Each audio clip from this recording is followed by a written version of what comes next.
Então é o seguinte, eu já fui micro e pequena empresa, eu comecei bem pequeno mesmo, e vou dar um relato de alguns problemas sérios que nós temos e continuamos tendo. Empresas quebram por problema de fluxo de caixa.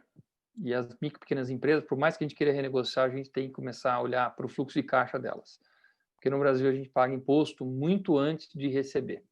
O que acaba acontecendo é que nós precisamos ter capital de giro para financiar impostos. Eu sei que é difícil fazer pagamento de imposto pelo regime de caixa, não pela competência, mas as micro e pequenas empresas, o que elas não têm é capital de giro. Elas vivem num giro muito curto. E quando, principalmente, a gente presta serviço não para consumidor final, porque esse praticamente paga à vista, mas principalmente entre empresas B2B, e são a grande parte das micro e pequenas empresas, fazem muito serviço para outras empresas, essas outras e grandes empresas, elas acabam pagando em 60 dias, 90 dias. Minha empresa não é mais pequena, eu consegui passar para ser uma empresa média, mas tem grandes clientes meus que me pagam em 120 dias. Mas meu tributo eu tenho que pagar em 20 e poucos dias, em média. Eu preciso ter muito capital de giro para poder financiar isso. Qual que é o grande problema e por que o regime do Simples começou a crescer tanto? A gente sabe disso, porque o próximo sistema tributário, que é o lucro presumido, é horrível. É uma loucura. Quando o Guilherme Afif fala em simplificar, é tudo que a gente quer muito isso.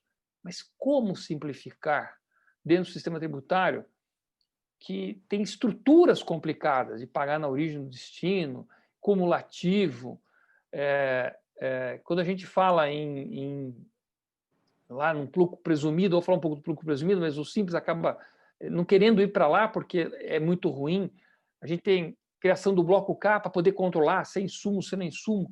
A gente começa a ter essas complicações, e que, inclusive, para as micro e pequenas empresas, estava entrando o E-Social. O E-Social para lucro real e lucro presumido já é um sufoco. Imagine entrar para as micro e pequenas empresas. A nossa estrutura é ruim. Por isso, aí eu já não concordo mais com o meu querido Guilherme Afif.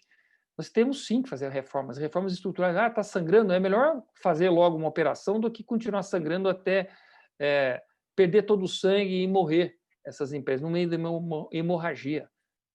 O nosso sistema tributário é um dos piores do mundo. A gente já sabe, já foi falado aqui, Banco Mundial apontando isso, cumulativo, ele é injusto, ele é terreno fértil para aqueles que querem sonegar e fazer elisão fiscal, e quem paga a conta é as pessoas corretas aqui. Né? O lucro presumido é um cemitério de empresas, assim, complicadíssimo. Né?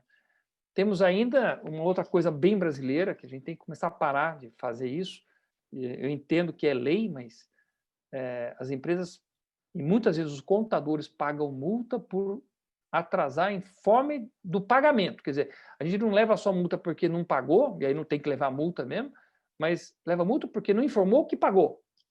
E aí tem contador para o Brasil inteiro levando multa, porque quando era o sistema da INSS que era ineficaz, a coisa passava. Quando ficou o CEPRO e da Receita Federal, que é altamente eficaz, assim, distribuiu multa para todo mundo. Então, uma fábrica de multa. E a Receita, nesse sentido, eu vejo uma boa vontade muito grande. Eu conheci o pessoal da Receita, eu vejo que tem pessoas super competentes, compenetradas e que estão em defesa do Brasil. E eles percebem a máquina automática de multa que ela acabou virando por leis muito ruins. Eu não estou falando que é a Receita que tem prazer nenhum e quer fazer isso, mas as leis estão muito ruins e fazendo isso. Né? O diferimento estadual e municipal dos tributos da pandemia, muito bem colocado, Guilherme, muito bem colocado. Eu estava alertando isso há um tempão atrás, só o federal diferindo, só o federal diferindo, e os municípios ainda tendo a garantia de receber, né, que foi aquele plano Mansueto, que depois virou PL 39, já não lembro mais o nome, garantindo que eles não iam ter perda de arrecadação.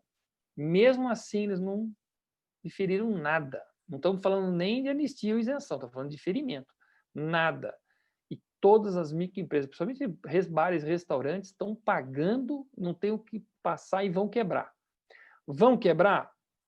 Sendo sincero entre nós aqui, que sabemos, A gente sabe que a taxa de natalidade e mortalidade de pequenas empresas é grande no mundo inteiro, não é só o Brasil. O Brasil tem uns elementos especiais aqui que parece que gosta de fazer as empresas morrerem mesmo, principalmente nessa questão do fluxo de caixa que eu estava falando.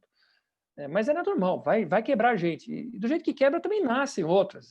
Essa é a dinâmica das micro e pequenas empresas, como se fosse uma selva que as grandes árvores são poucas que sobrevivem, as pequenas é que vão nascendo e morrendo.